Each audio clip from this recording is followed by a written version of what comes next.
the Lawn Gnome is here, and welcome to your Great Film Throwback Day of April 2015. I am so glad that I'm finally here to talk about this movie. This is the movie that has changed the face of cinema forever, and with me I have my very good friend Rosemarie. Hi. She does have a YouTube channel, but she is more of a YouTube viewer than video recorder, so she is here because of the fact that this is, correct me if I'm wrong, your favorite film of all time. Absolutely.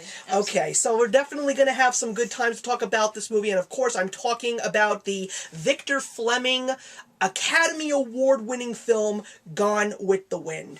Now, this was a movie that I always knew was a legendary film, but I never had the time and effort to go out and see it for myself. When I did the Great Film Throwback Project last year, and there will be a link to the playlist provided below, I finally said to myself, now is the time. It got through the voting with flying colors, and here we are to talk about this 1938 film. Now that I've seen it, I get it. This is the movie that practically set the standard for Academy Award-winning masterpieces, etc. Because of this movie, we have had movies like Lawrence of Arabia, Ben-Hur, Forrest Gump, 12 Years a Slave. That's how incredible this film is. So, my first question to you is, why is this your favorite movie of all time? Epic. It is absolutely epic. The drama, the romance, the truth, the history of it just totally spoke to me. And I definitely understand it, because one of the things that a lot of people were saying was, this is a 4-hour movie. It's very hard to get through in one setting, but you know something? I did.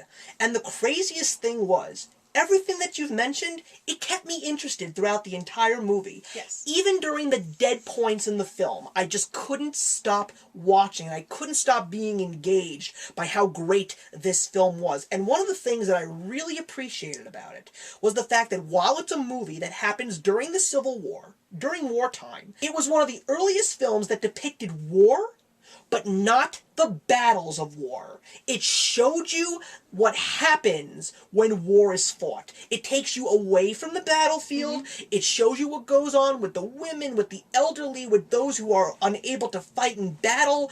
And it's amazing of the emotions that go through it. I think one of the biggest parts of the film for me was when you see this whole group of people in the town square looking for the names of possible perished soldiers from the Battle of Gettysburg. Yes, you absolutely feel the emotions of what was going on the home front. But what really was a big contributor to this film was the acting. Clark Gable, I have never seen a movie with him until I saw Cinderella and saw Richard Madden without a beard, because I've normally seen him from Game of Thrones. Clark Gable is a beautiful man. He was. Yes, absolutely. And him portraying Rhett Butler makes me swoon. He was just everything you possibly wanted from a male role. And what was interesting about him was he crossed that fine line between truly good and not so good. Like, he never came off to me as a scumbag. No. But he was a very liberated, free-thinking man. However, he did show a lot of heart. Absolutely. The love for his daughter, the love for Scarlett through how many husbands? Yeah, but now let's talk about Scarlett Vivian Lee. Her performance is absolutely phenomenal, but I gotta tell you one thing.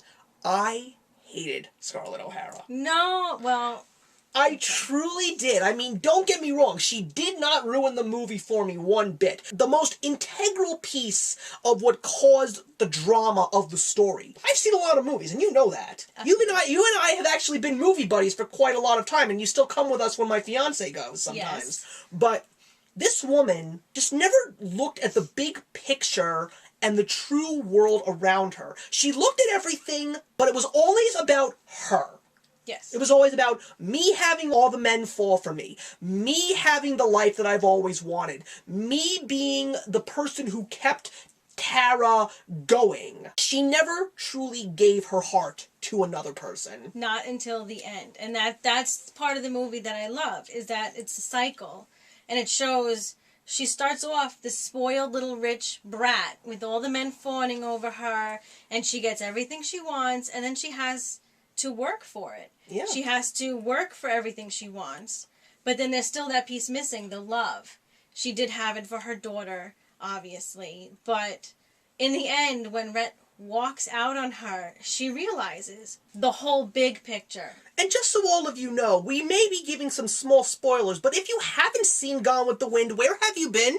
Seriously, where have you been? And I'm throwing myself into that category, but I always knew about these points in the film, so these weren't necessarily spoilers to me, and they shouldn't be spoilers for you too. You should be seeing this movie from beginning to end, no doubt about it. I also really was so appreciative of the character Millie.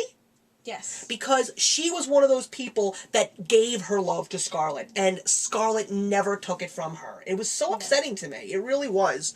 Other things that truly moved the story was the supporting acting of Hattie McDaniel, who played Maddie, and she was the first African-American actress to win an Academy Award at the Oscars. It was a crowning achievement.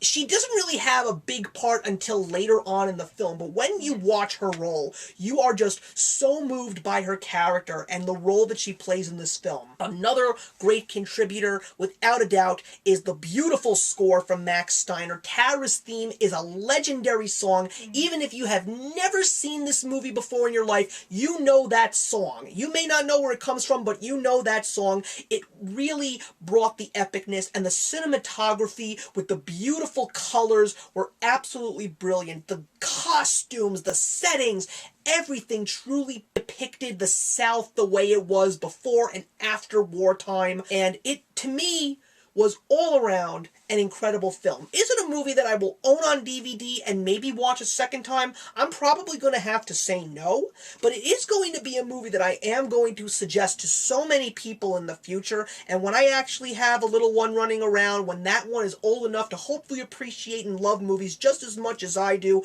I would like my son or daughter, or in plural, to actually see this movie as well, because it's unforgettable.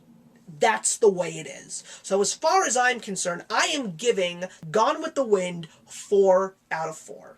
Anything else you want to add? No.